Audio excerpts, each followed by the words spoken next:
ఎక్కువ కేటాయించారు. మరోవైపు ప్రభుత్వం నుంచి వెళ్తా ఉన్న ఎరువులను తెలుగుదేశం పార్టీ నాయకుల దగ్గరుండి దారి మళ్లించి అధిక ధరలకు అమ్ముకుంటా ఉన్న మాట కళ్ళ ఎదుటే కనిపిస్తూ ఉంది. అది కూడా చూపించమ్మా.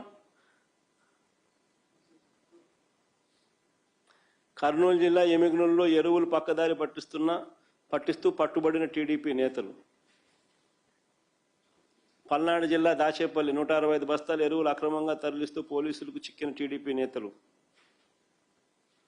యూరియా పంపిణీలో టీడీపీ నేతల అరాచకం. 70 టన్నుల యూరియా మాయం. నంద్యాల జిల్లాలో డోన్లో. అంటే ఒకవైపున ప్రభుత్వం నుంచి వెళ్ళిన యూరియా అంతా కూడా, ఎరువులన్నీ కూడా టీడీపీ నాయకులు దారి మళ్లించి అధిక ధరలకు అమ్ముకుంటా ఉన్న పరిస్థితి. మరోవైపు వీరు అధికంగా కేటాయించిన ఎరువులు, ప్రైవేట్కి ఏదైతే వీళ్ళు అధికంగా కేటాయించిన ఎరువులు ఏదైతే ఉన్నాయో వాళ్ళు దాన్ని బ్లాక్ చేసి బస్తా ఏకంగా 267 రూపాయలు బస్తా యూరియా ఉంటే దానికన్నా 200 రూపాయలు అధికంగా, 250 రూపాయలు అధికంగా దాన్ని బ్లాక్ చేసి స్కేర్సిటీ క్రియేట్ చేసి బ్లాక్లో అమ్ముతా ఉన్న పరిస్థితి. ఇలా బ్లాక్ మార్కెట్లో ఎరువులు అమ్మడం ద్వారా చంద్రబాబు నాయుడు గారు దీన్ని ప్రోత్సహించడం ద్వారా డైరెక్ట్గా భాగస్వామి కావడం వల్ల దాదాపుగా 200 నుంచి 250 కోట్ల రూపాయల స్కామ్ ఇది.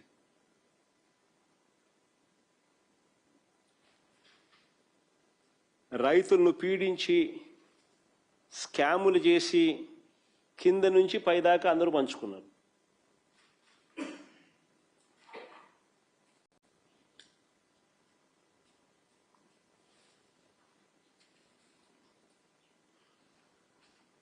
నేను అడుగుతా ఉన్నా, మా ప్రభుత్వ హయాంలో ఇలాంటి అక్రమాలు ఎందుకు జరగలేదో తెలుసా?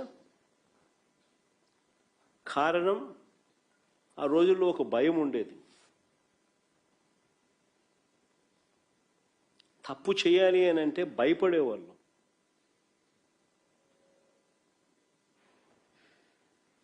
ఈరోజు దగ్గరుండి చంద్రబాబు నాయుడు గారి దగ్గరుండి స్కామ్లో భాగస్వామి అయి దీన్ని ప్రోత్సహిస్తూ ఉన్నాడు.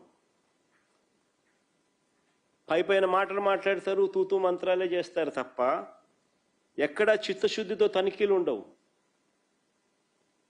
ఎక్కడా చిత్తశుద్ధితో ఎవరిని కూడా ఎవరి మీద చర్యలు ఉండవు.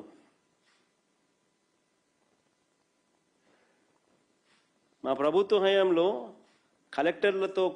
కలెక్టర్లతో ఎస్పీలతో జరిగే నెల జరిగేది వీడియో కాల్.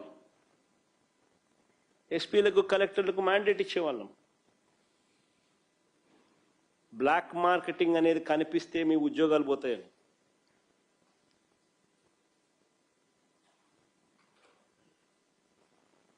ఈరోజు ఏం జరుగుతా ఉంది?